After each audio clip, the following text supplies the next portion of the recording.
Oh, hi, everybody. Welcome. Thank you so much for being here with us tonight for our event with David P. Barash for his new book, Threats, Intimidation and Its Discontents.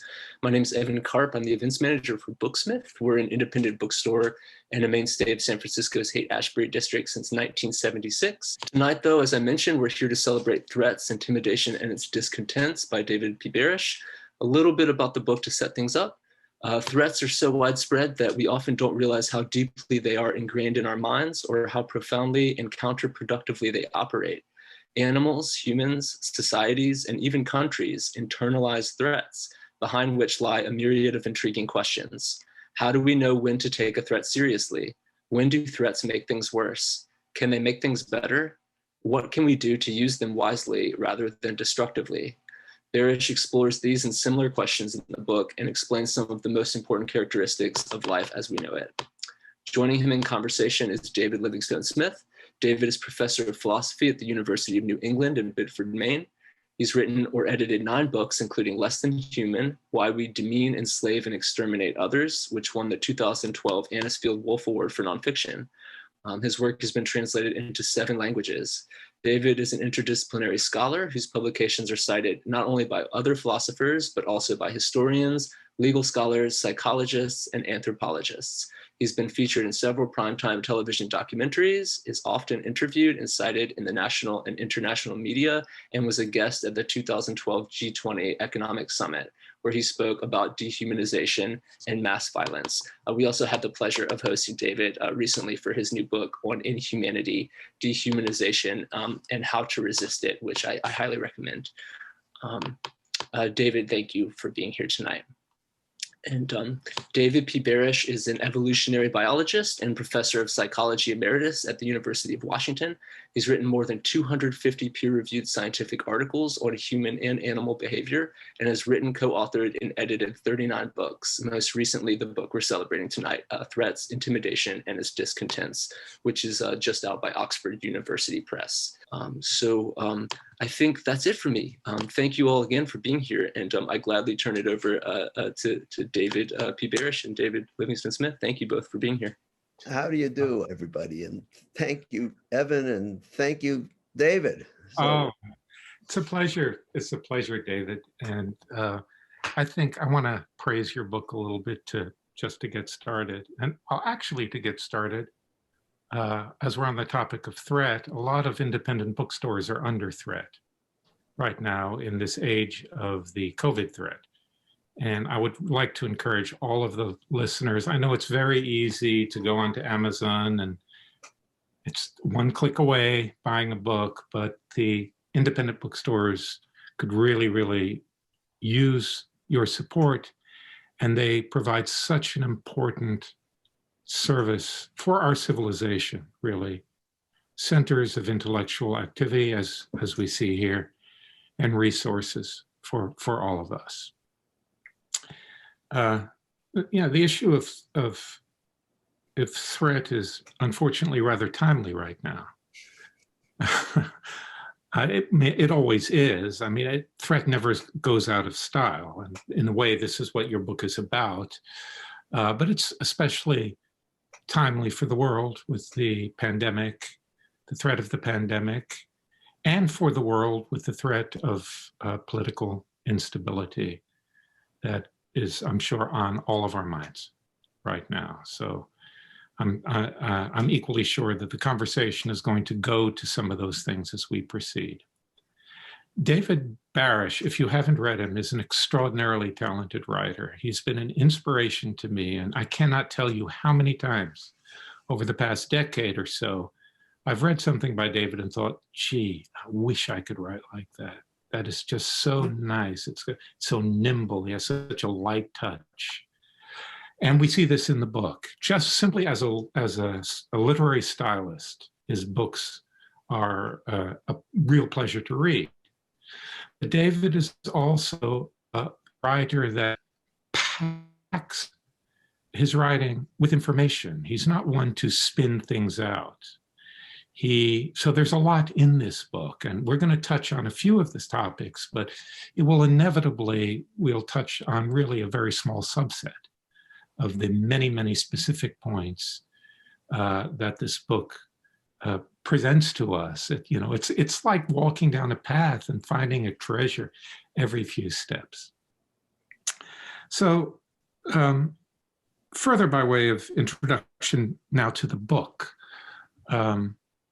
it's a very serious topic, but David cannot resist being funny as well. So even, for instance, one example that comes to mind when he's talking about, in the latter part of the book, which deals with international affairs, he's talking about Korea, and the the subheading for that section is, what do you do with a problem like Korea? And that's just typical. You're in something really scary stuff, and there's a lovely joke that ambushes you from the text. So the book is really divided into three parts. In a sense, it's three books in one. The first part has to do with threat as it works amongst non-human animals. And the second part has to do with human behavior on a let's say a small to medium scale. And then the third part is about international affairs, so human behavior on quite a large scale. And I think we could kind of walk through that a bit in that sequence, placing greater emphasis on the latter two parts of the book. And I'll have a couple of quotes I read that you can then riff on, David. So you start with threat and responses to threat amongst non-human animals, an area where your knowledge is immense. And to a lot of people, that'll sound really strange, particularly when we go into honest signals and bluffing and so on. So why don't you walk us into that domain a little bit? Tell us about honest and dishonest threat, responses to threats, and any cool stuff you want to throw in. Well, thank you. I'd be happy to try. Actually, in fact, it's not only non-human animals, but of course, even plants. I mean, roses have thorns, as do blackberries, and so that you don't even have to have a brain, essentially, to issue a threat. And so in that sense, this is really, as you said, baked into the natural world. Fungi too, right? Of course, when you start thinking about it, it goes pretty far. Yeah, exactly. Now, when it comes to animals, which of course we at least most of us tend to think more about animal threats than plant-based threats. Of course, there are all sorts of examples. Some of the more obvious ones, of course, would be something like lions with their big teeth opening their mouths and roaring.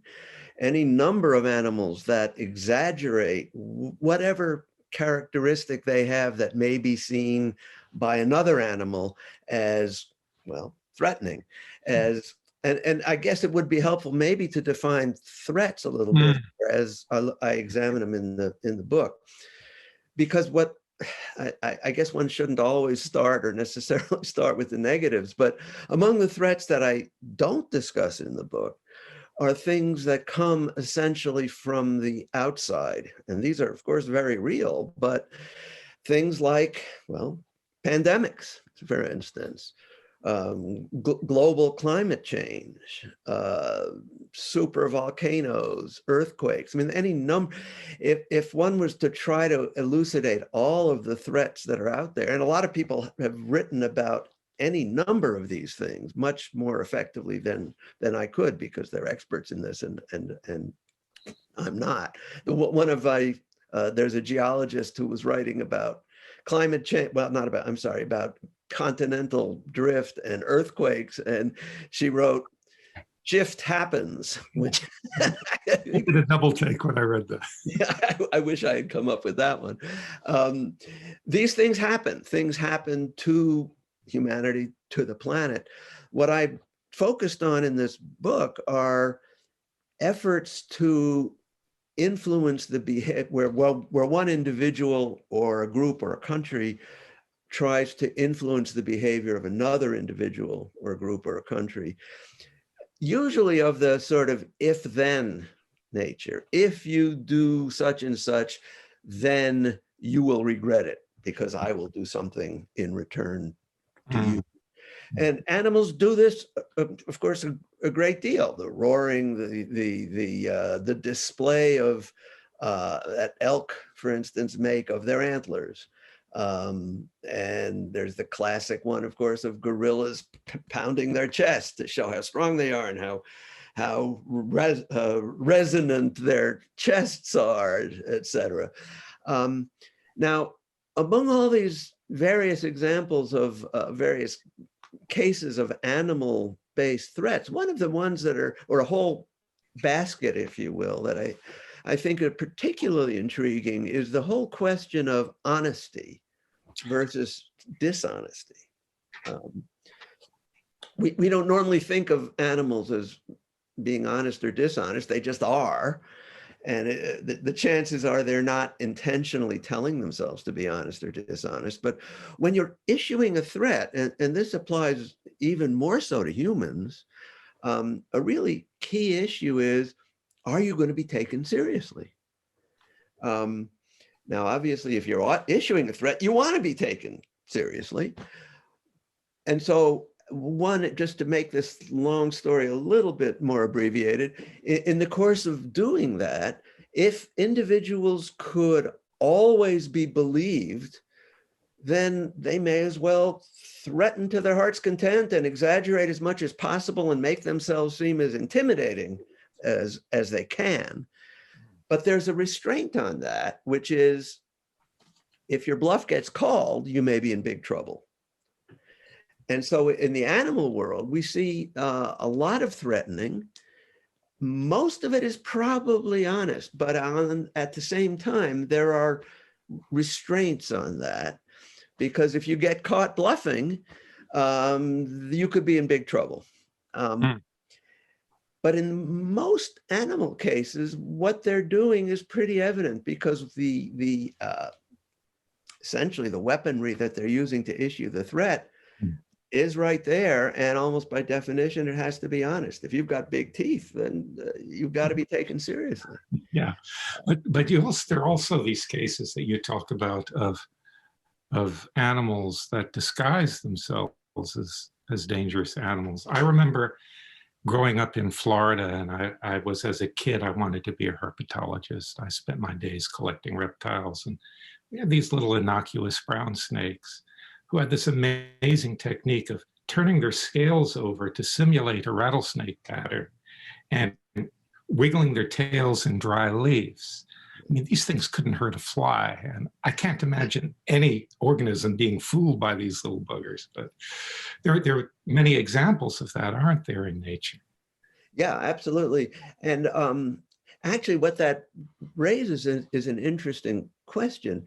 If you are pretending, and putting that in air quotes, but if you're pretending in an evolutionary biological sense to be a rattlesnake, let's say, even if it's not a very good imitation, if you're directing the other individual's perception of you toward something that is potentially really dangerous, that gives you an extra bit of leverage, because the individual that you're attempting to mislead doesn't want to make a mistake. Yeah. And so if you're going to issue a threat, you're well advised, if you're an animal or a human, I suppose, you're well advised to make yourself seem as potentially dangerous as possible, so as to enhance the chances that you will be taken seriously, even if you are faking it. Yeah. And of course, to have been selected for by evolution, it just has to work enough of the time, just to make a little bit of a difference to fitness. That's right. A slight advantage is sufficient in evolutionary terms. And actually, one of my favorite examples that just comes to mind that I do describe a little bit in the book, a human case that's related to this, is the use of the skull and crossbones by... Yeah, the pirates. We were discussing pirates before we started. That's right, because Evan has a wonderfully piratic look as far as I'm concerned. I think all he needs is an eye patch. It looks like, Long John Silver or something. But the pirates used to fly the skull and crossbones. We asked, well, why did they do that? I mean, why should you announce that you're a pirate? Well, because pirates were kind of like rattlesnakes. Pirates were known to be violent and scary. And so if you're flying the skull and crossbones, other fat merchant ships are likely to take you seriously. And so you're likely to get their cargo without having to fight. And in fact, in terms of the credibility issue, which is a really important thing when it comes to issuing threats that I'm sure we'll talk about even more when it comes to the human situation, pirates had a very high credibility when they identified themselves as pirates because they were likely to get killed. They're likely to be executed if they're caught. And so they're, someone who's about or in charge of a boat is not about to claim to be a pirate if he or she is not. Yeah. And so you take it seriously if someone does claim to be a pirate.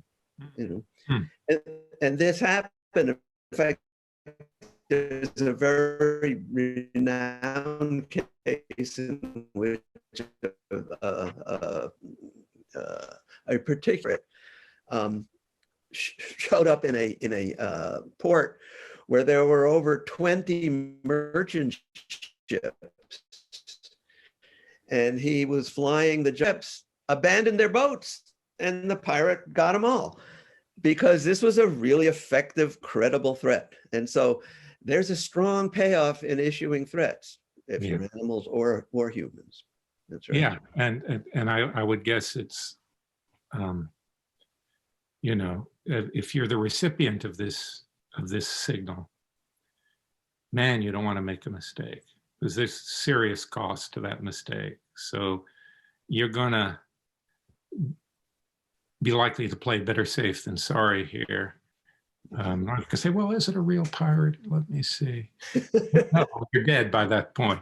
So yeah. So, and of course, we're used to the skull and crossbones in the movies, and pirates is somewhat comical and avuncular characters, I guess you'd call it. But if you think how terrifying that's, I mean, the skull and crossbones is a terrifying emblem.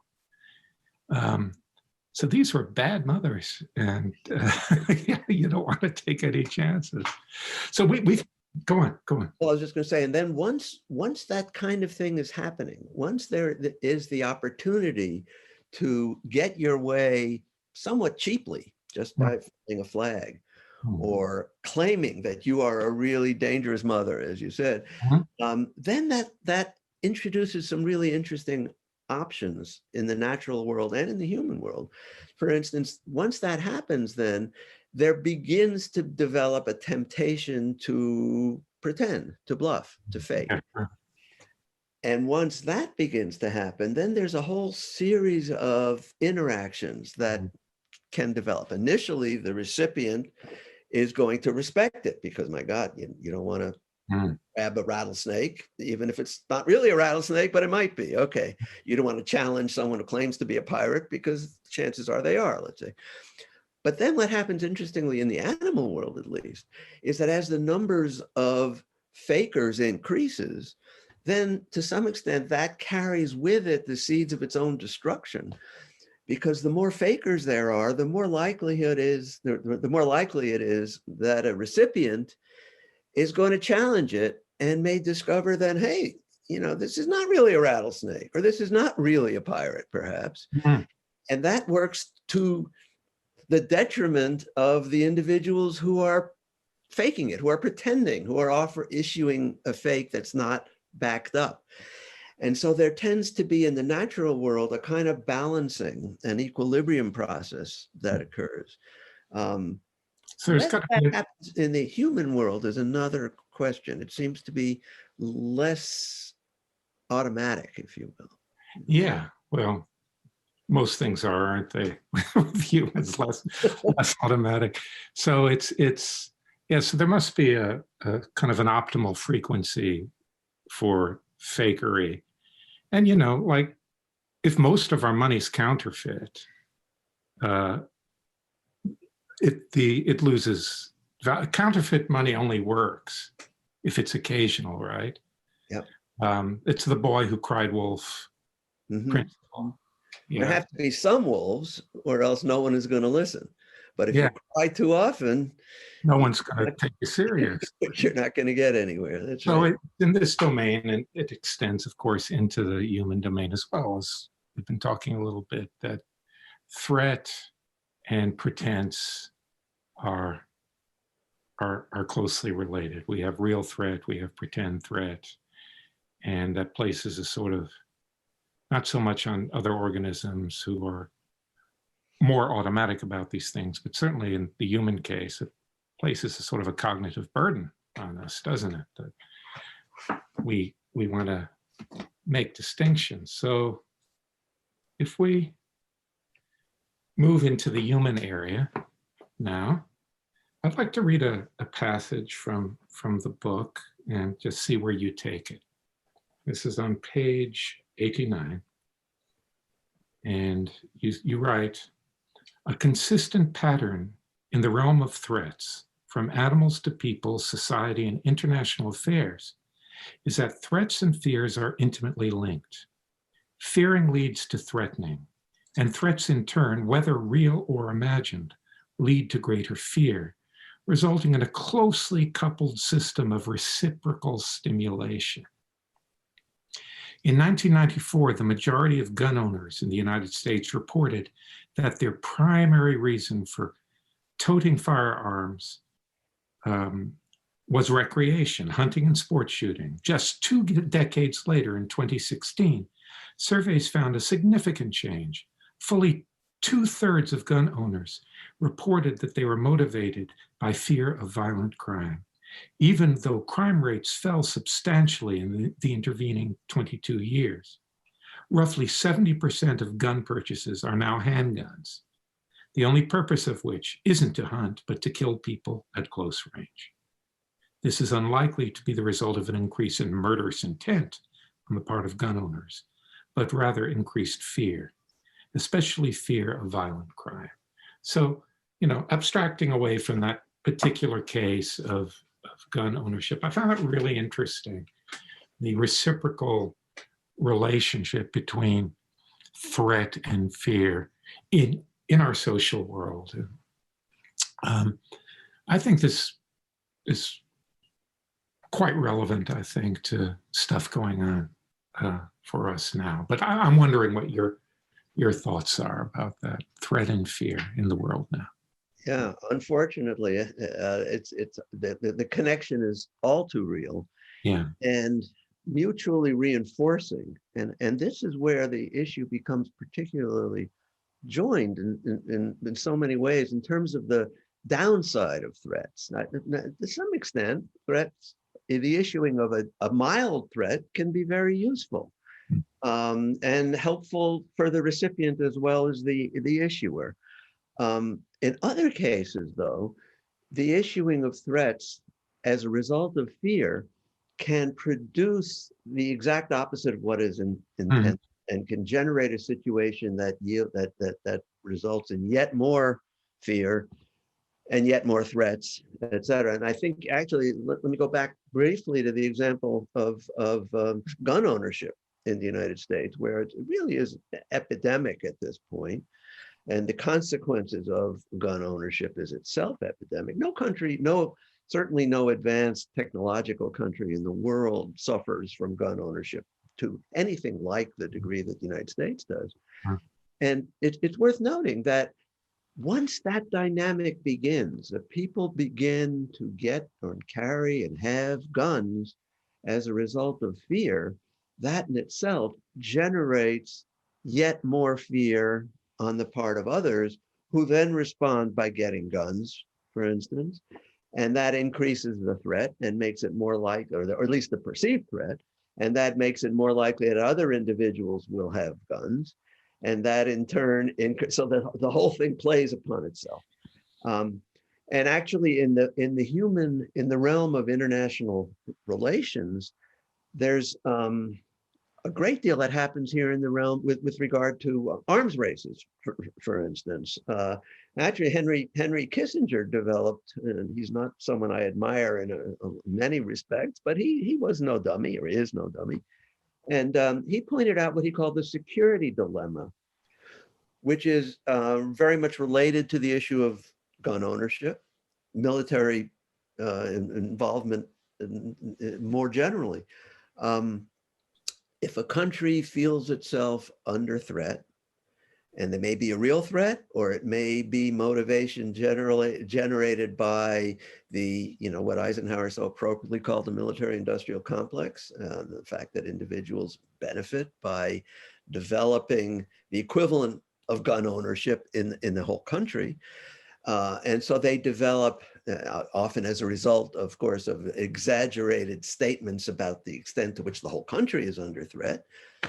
So then the country in question may feel that way, populace may have been induced to feel that way, builds up its military in an effort to try, perhaps, to achieve security, not just financial security on the part of those who benefit from it, but actually maybe actual safety.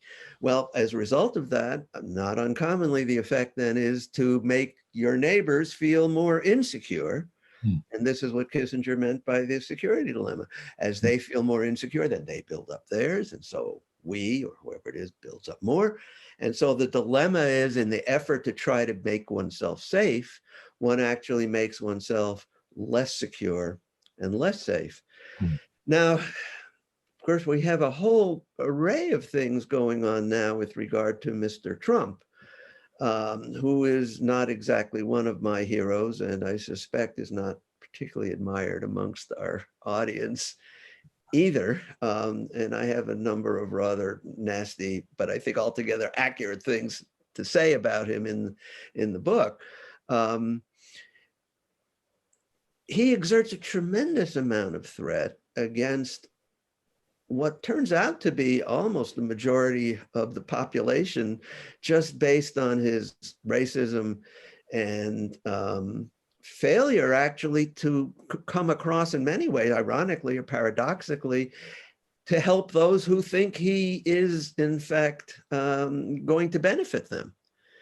And so in fact, if we look at the whole phenomenon, I think of sort of aggressive right-wing national populism, I think what initiated this process in many ways is the real sense of being under threat that has been experienced by many, what we sort of loosely call the sort of white, blue-collar people who believe that to some extent they did own the country. They had all sorts of inappropriate benefits, and those things they feel under threat are being taken away, have been taken away by all these uppity Blacks and immigrants and pointy-headed intellectuals. And so Mr. Trump then appeared as a sort of a leader of sorts who, in theory, and claimed that he was going to relieve them of that threat. They were going to win with him, okay? Ironically, the result of his election has actually been to injure very much the sort of red state population more than those of us in the quote blue states, because of his policies. And so an effort and a response to feeling threatened has wound up actually making them worse off. And as a result, they rarely have blamed Trump for these things, or even the Republican Party. What they've done instead is blamed government as a whole, blamed media. And so, and many of them, as we saw, at least some, as we saw last week, respond quite irrationally and violently. So there are particular kinds of irrationality that kick in these circumstances. I totally agree with you.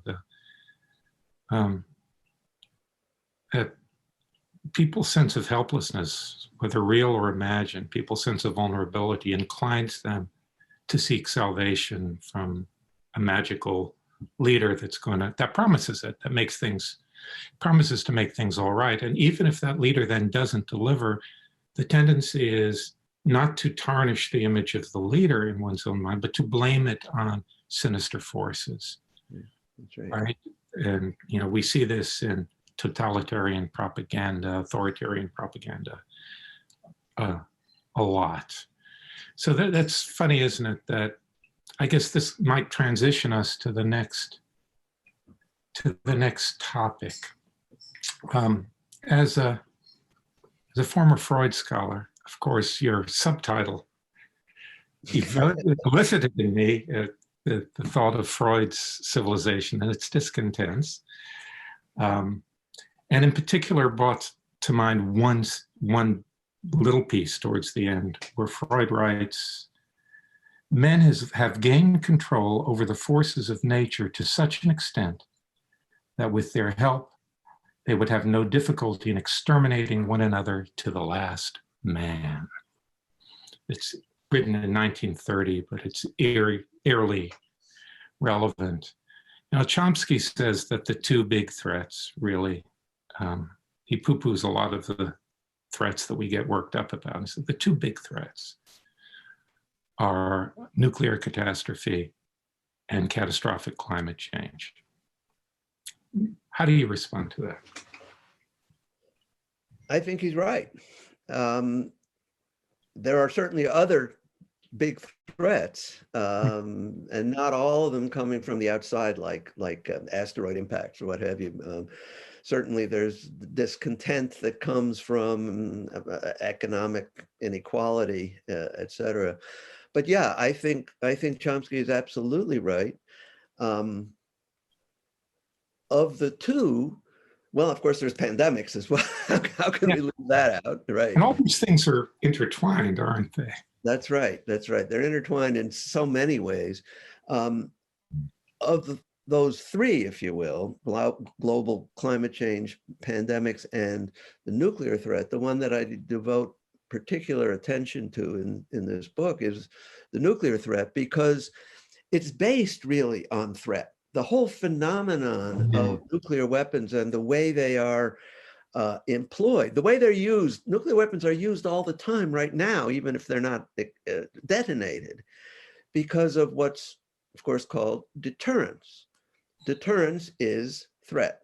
It's the basic idea, what underlies the whole nuclear enterprise, not just from the United States, but all countries, including North Korea, by the way, of course, is the notion of threat, the notion that a country will, in theory, deter another country from doing something that is undesirable or undesired by the threat that if you do, we will retaliate in a way that's unacceptable to you, and so you won't do it in the first place. Well, in some ways, that makes perfect sense. We can all relate to that notion. There's a certain logic to it, except when you start to look at it in a little more detail. And one of the things I try to do in this book is to look carefully and hard at deterrence, which so many people take for granted, and which is the most widespread justification for the whole nuclear enterprise worldwide. And I believe quite strongly, and I hope I marshal enough arguments and evidence to show that that whole thing is untrue. Deterrence itself is a big, dangerous lie, in my opinion. Let me start off with a joke that some of you may have heard, and you've probably heard it also, David, with the business about the guy who goes out on his lawn every morning and he sprays perfume on the lawn. And after a while, the neighbor looks at him, scans, and says, "What are you doing? Why are you doing this?" And the fellow says, "Well, I'm doing it to keep the elephants away." So the neighbor says, what are you talking about? Then there aren't any elephants within 10,000 miles. And of course, the perfume sprayer says, "Well, see, it works." Yeah. Right? And that's one of the widespread illusions about deterrence. Well, we haven't had a nuclear war, so deterrence works. Well, I believe I marshal a great deal of evidence to show that, in fact, the fact that we haven't had a nuclear war yet is due almost certainly to all sorts of things, and is probably in spite of deterrence, not because of it, because the whole phenomenon of deterrence carries with it a wide array of circumstances in which we undermine what is supposed to be the prevention of the use of nuclear weapons, because it carries with it, like I said, an undermining quality that makes things worse, not better. Yeah. And we can go on, and I'll be happy to do so. I want to give you a chance. No, this is really great, David. I mean, what brought to mind is your section on close calls in the latter part of the book. And also, as you speak about this, my mind is cast back to our earlier discussion about the reciprocal relation between fear and threat. So once you get this spiraling fear-threat dynamic in international relations with deterrence and counter-deterrence and all that kind of, then the question is, how do you dismantle this stuff without people, the fear, but I'm going to leave myself open to being attacked. That's the psychology, right? Right. And with respect to this, and with the climate change, there's a complicating factor in the general public, which is the tendency towards denial, right? Yeah. Close our eyes to some of these huge threats that really require us to have our eyes really open and to pull together. Yep. And how extraordinarily close we have come so many times. Talk about that. Yeah. People don't want to hear about it, of course. Only a very small proportion do. The fact, again, the simple fact that we haven't had a nuclear war certainly doesn't prove that we're not going to. And the fact that I haven't died doesn't mean that I'm not going to someday. I would hope not in a nuclear war. So things happen that have never happened before. I've never died before, but that doesn't mean I won't. There's always a first time, right? There's always the first time. Well, Groucho Marx had a great line about that. He said, dying is the last thing I'm planning to do. And I'm reminded also of the guy who, ostensibly jumps off the Empire State Building, and someone yells to him as he's plummeting past the 18th floor, how's it going? And he says, well, so far so good. We've come very, very close on many, many occasions. And if you look at what are the circumstances that have produced this closeness, it's actually a result of some of the problems posed by deterrence. Because, and again, there are a large number of them. I'll just mention one or two. One problem, for instance, that deterrence, that theorists and specialists in nuclear weapons and deterrence have been trying to deal with forever, it seems, ever since 1945, has been the problem of credibility, as we talked about earlier with regard to animals and humans. How do you deal with the threat within deterrence that it won't be taken seriously? Because it itself is an incredible threat. I mean, imagine a policeman who's armed with a backpack nuclear weapon, okay, and he's guarding the bank, let's say, or she's guarding the bank, and the robber appears, and the cop says, "Stop in the name of the law," and the robber says, "Or else what?" And the cop says, "Or else I'll blow myself up, and you and the bank and the whole town." Well, is that a credible threat? And the likelihood is that it's not. And so the use of nuclear weapons itself is not a credible threat. And as a result, there's been a tremendous effort to try to overcome this incredibility. Among those ways to do it are the use of smaller, more usable nuclear weapons, battlefield, tactical nuclear weapons. Well, that may help in some ways, But once you start doing that, once you recognize then that the way, or start acting, that the way to make the use of nuclear weapons more credible is to make them more usable, which is in fact the only way to make them more credible, you've got a problem, because you're making them more likely to be used. Yeah. And so there's this inherent contradiction, one of many, within the bowels of deterrence itself, within the bowels of that nuclear threat, that undermines any purported safety. So it strikes me from what you say that might favor the person in charge, the person who has control of the nuclear codes, to give the impression, at least, of being really crazy. Yes. Like, I'm going to burn it all up. I don't care. Right. It's like, whoa, they might do it.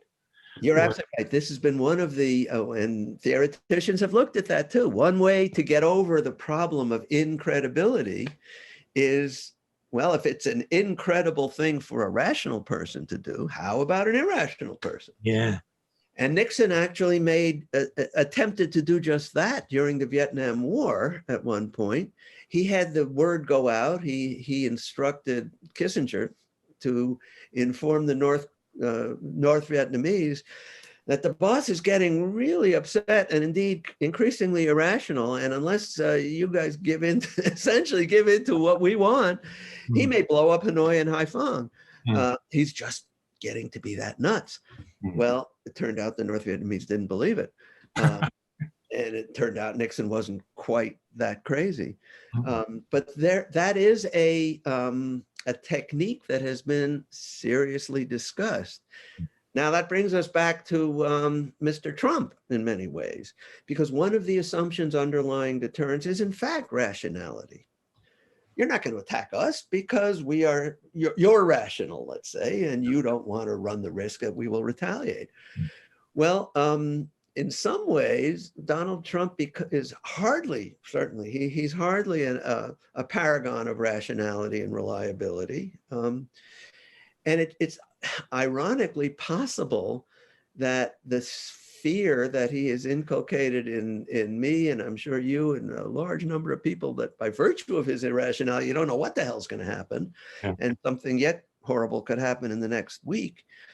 Maybe, ironically, that's actually enhanced deterrence for a brief period of time, because he, in fact, played into what some of many of the nuclear strategists have been trying to achieve. There are all sorts of crazy things that derive from this. I'll give you one more example. Herman Kahn, who was a renowned thinker of the unthinkable,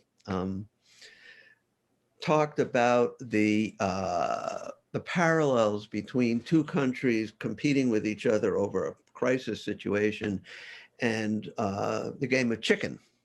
Okay, so you have two cars, let's say, driving toward each other, and each one wants the other one to swerve. That's the way you win. You get the other one to swerve. Well, but if neither one swerves, then you have fried chicken.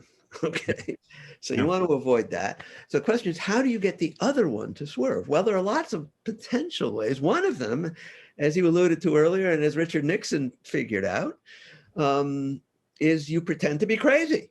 You may get in the car drunk, yelling about one thing or another, pretending to be really out of your mind. If you got to be crazy to play chicken anyhow, but let's say you're playing chicken and the other guy looks that way and starts acting that way. Well, I sure as hell would swerve because he probably won't. Okay? And Kahn pointed out a number of other ways you might win. Among the crazy ones is, and this was one of my favorites in some ways, you throw the steering wheel out the window. And if that's the case, if you throw the steering wheel out the window, the other guy's going to have to swerve because you can't.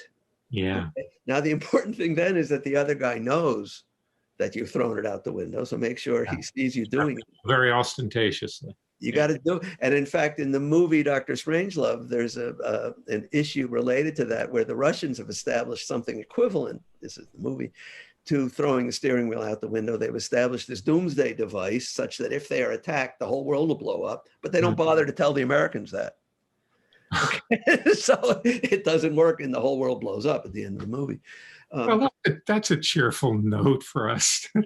I think we should give it over now to our listeners to see what pearls of wisdom they want to extract from you. I've certainly benefited a lot from this. I'll think of myself as an oyster, right? Pry me open and see if you can find a pearl. Okay. Hi, David. Hi, everybody. This has been a great conversation. I encourage you here, if you have any questions, to ask now.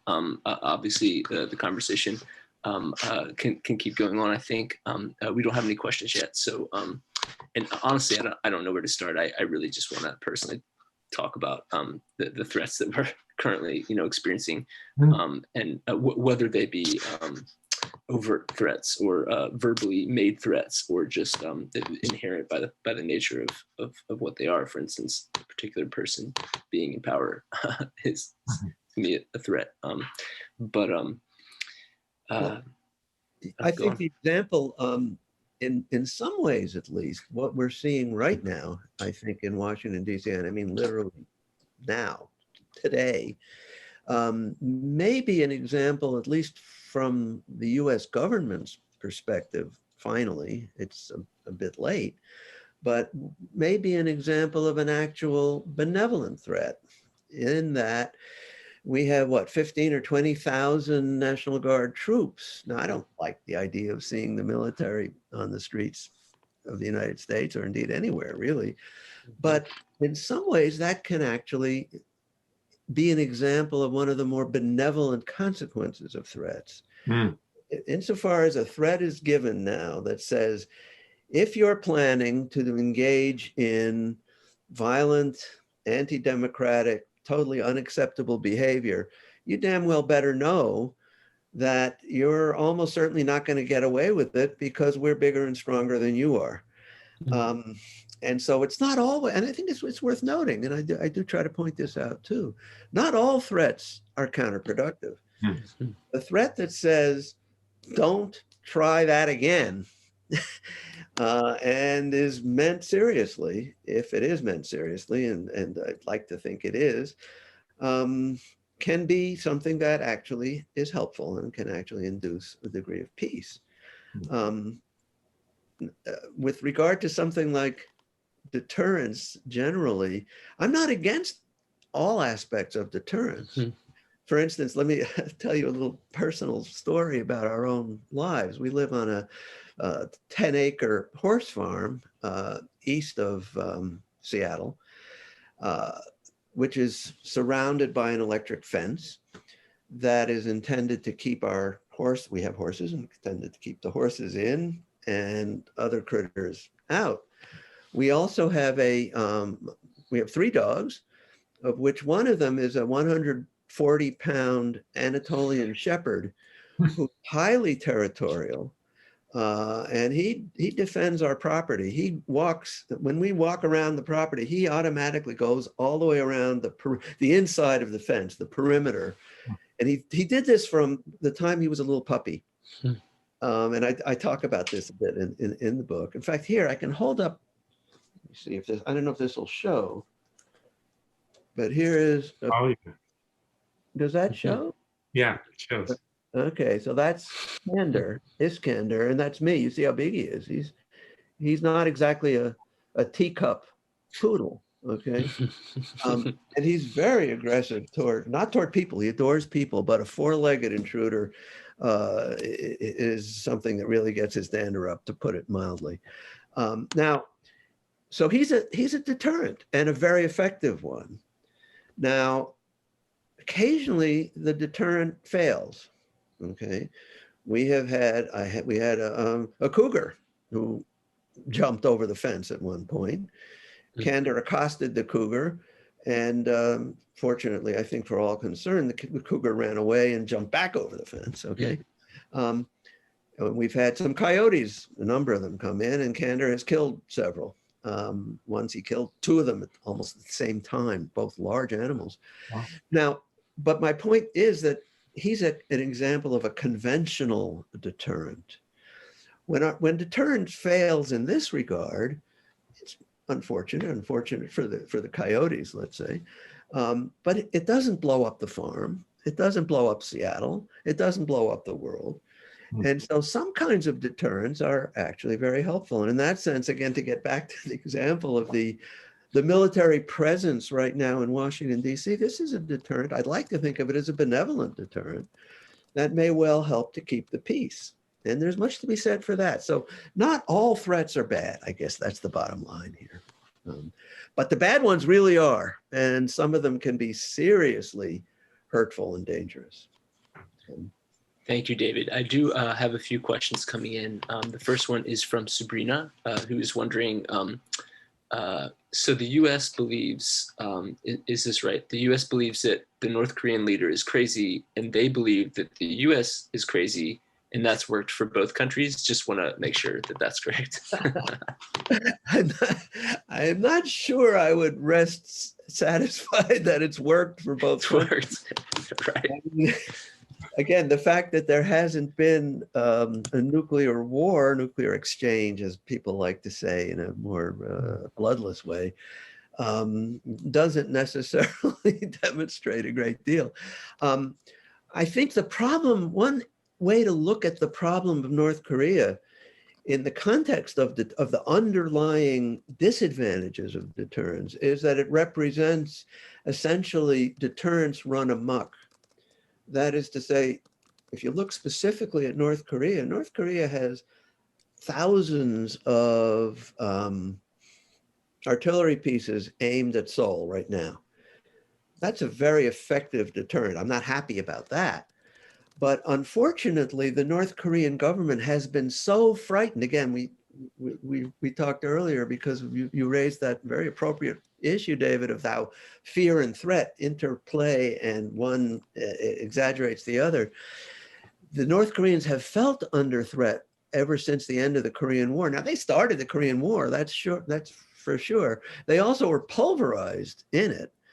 Basically, not a brick was left standing on another one. And the US has continued to threaten North Korea with all sorts of issues subsequently, all military exercises, plans for assassinating their leadership, et cetera.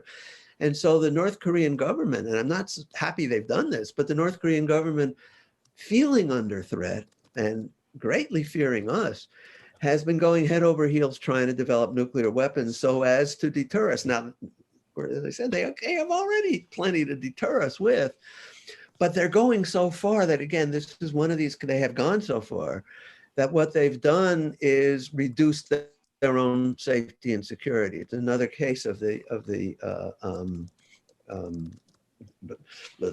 security dilemma, the paradox where trying to get security has actually produced insecurity.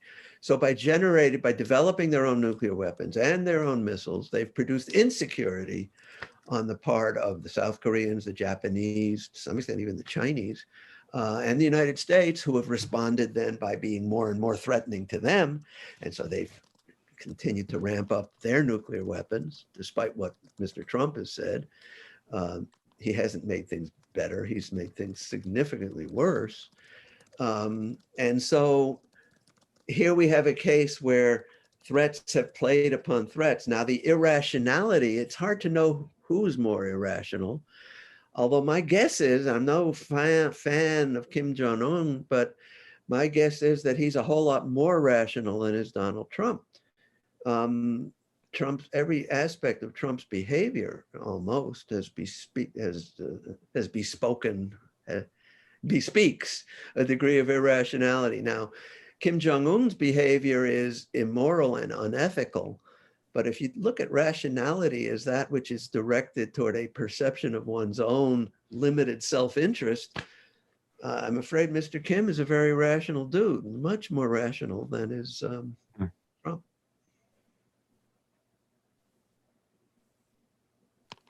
Thank you for that. The next question we have is from Charles, and Charles is wondering, is hoping that the two of you, or that either of you might address the video that Trump sent out today. If either of you saw it, what Charles says is, what he finds particularly distressing was the repeated use of the word movement. Charles says he counted that word at least 7 times and is wondering if you caught the video, if you had any thoughts about that.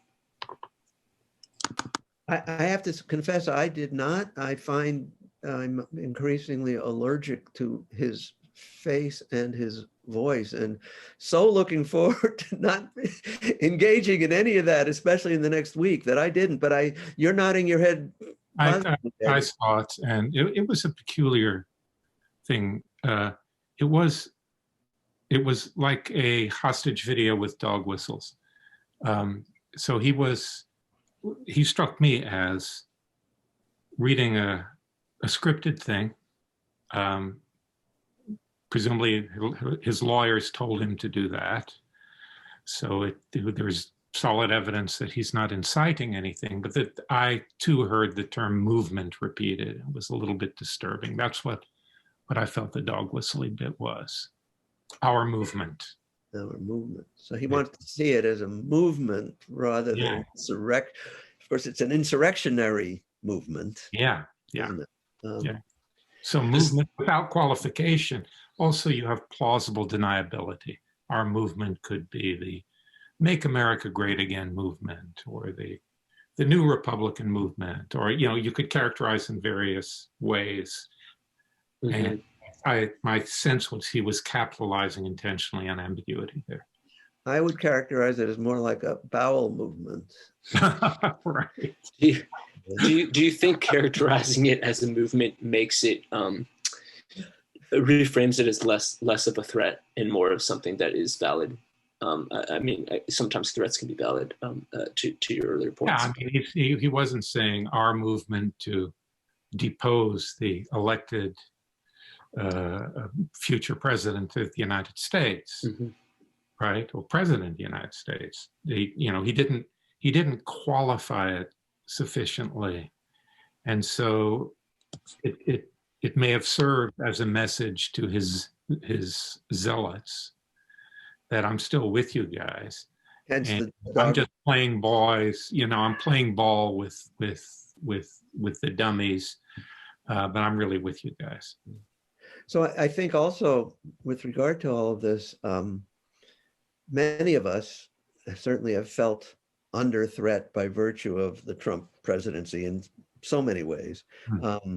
And many, perhaps, and not just perhaps, in fact, particularly so between now and say January 20th, because the notion of a cornered egoist and narcissist who's been denied his goals is one that is particularly frightening.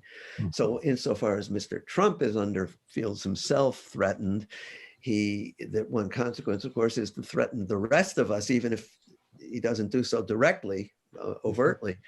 At the same time, I think there is at least a somewhat optimistic thing going on, or a way of looking at what happened by virtue of the second impeachment just today, which is, even though it appears now quite clear that the Senate trial will not occur while he's president, it is increasingly clear that there will be a Senate trial eventually.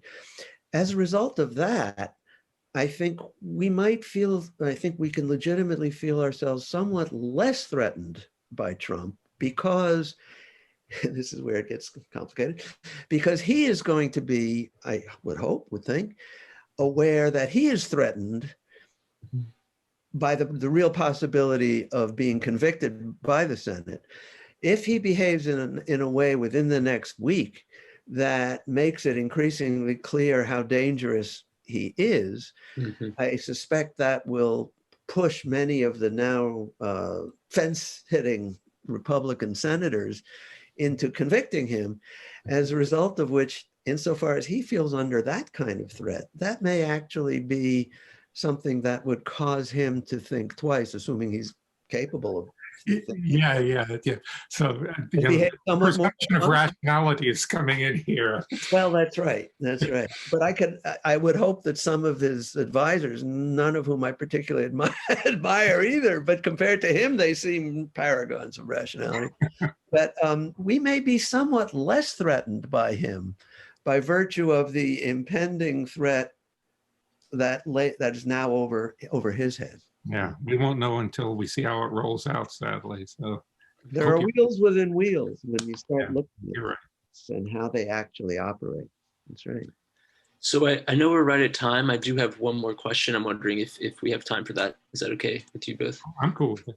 Yeah. Beautiful. So this question is from Abe, and it's a little more direct, concerning the current situation.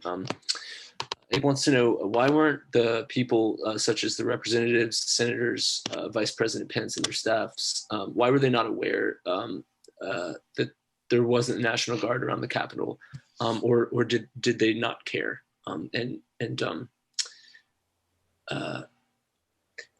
Yeah. I'm wondering with that question,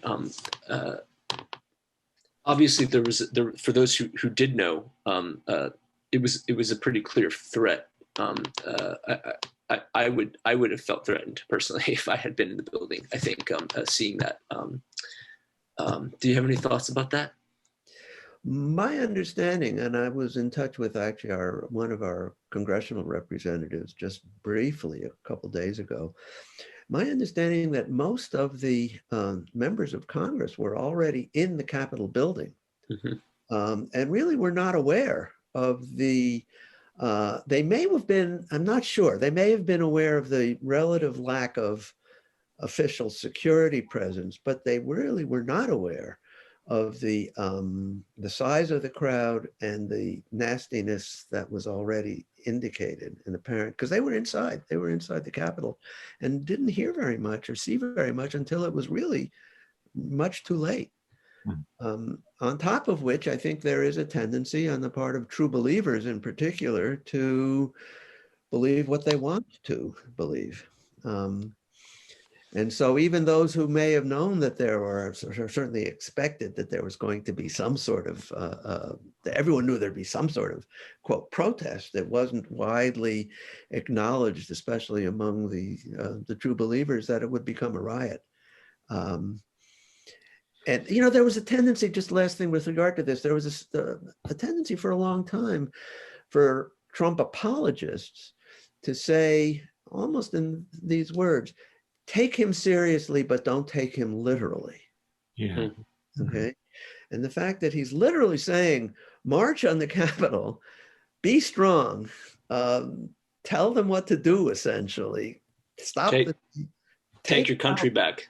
Take the country back, that they took it seriously, perhaps, but not literally, and didn't realize that many of his less balanced supporters were about to take it literally as well. Well, certainly he knew that, I would argue. I think that's pretty clear. You're right. I think even without access to what's going on in the darker reaches of Telegram or Gab, it's not a difficult inference to make that this was an extremely volatile situation. Now, the problem is, I think, a failure of imagination.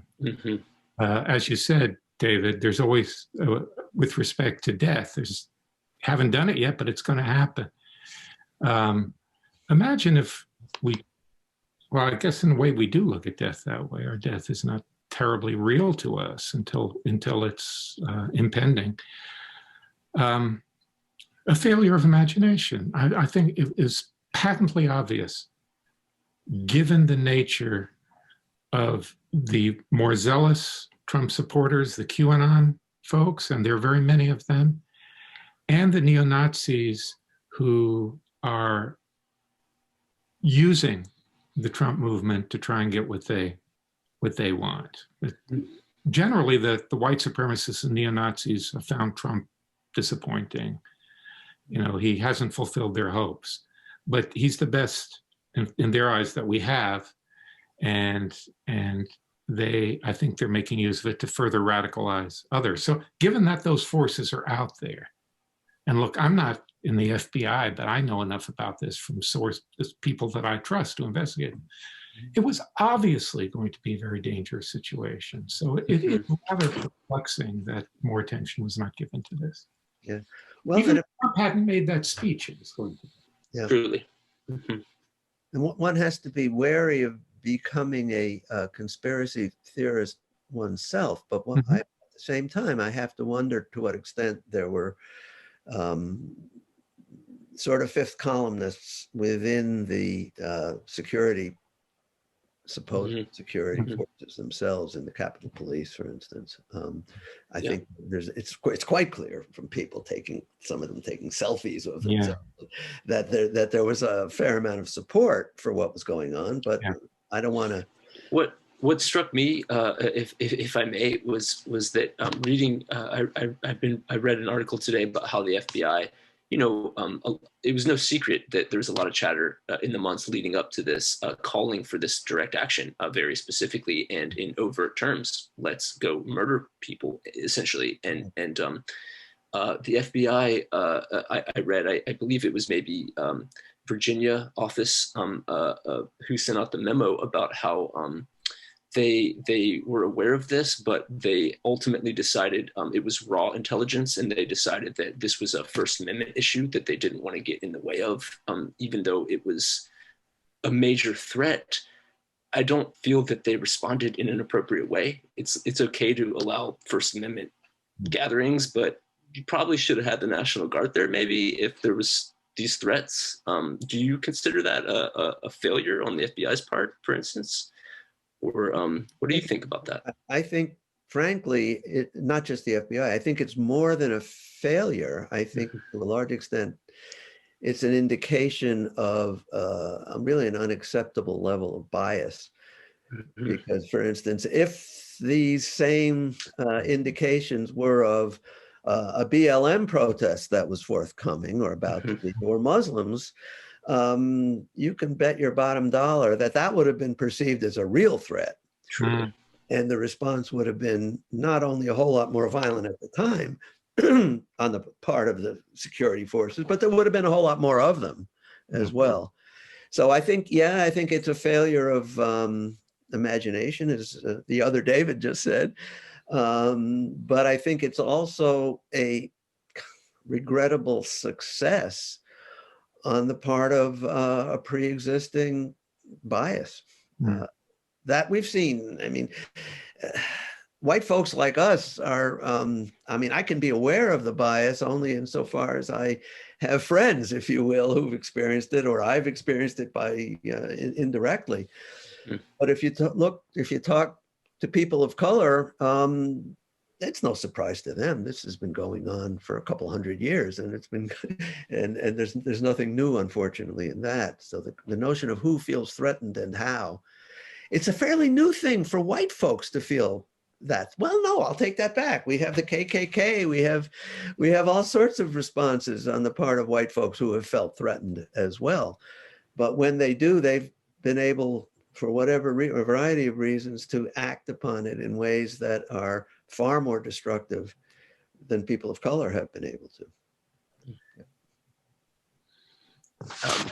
I also want to ask, what about the threat of having that bias in our institutions? What do we do about that threat?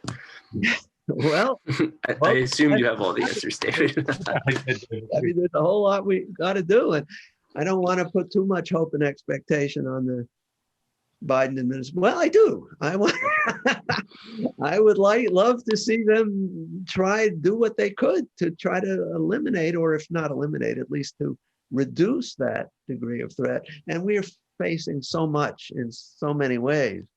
I guess one absolutely essential prerequisite is to understand the degree to which these threats are going on, and to commit ourselves to undoing them insofar as we can. And this applies on so many levels. But first, I think, if nothing else, we need to understand what these threats are all about, and how we often make things, if we don't do it carefully, we often make things worse as a result. Thank you. Thank you, David, and David. This has been wonderful.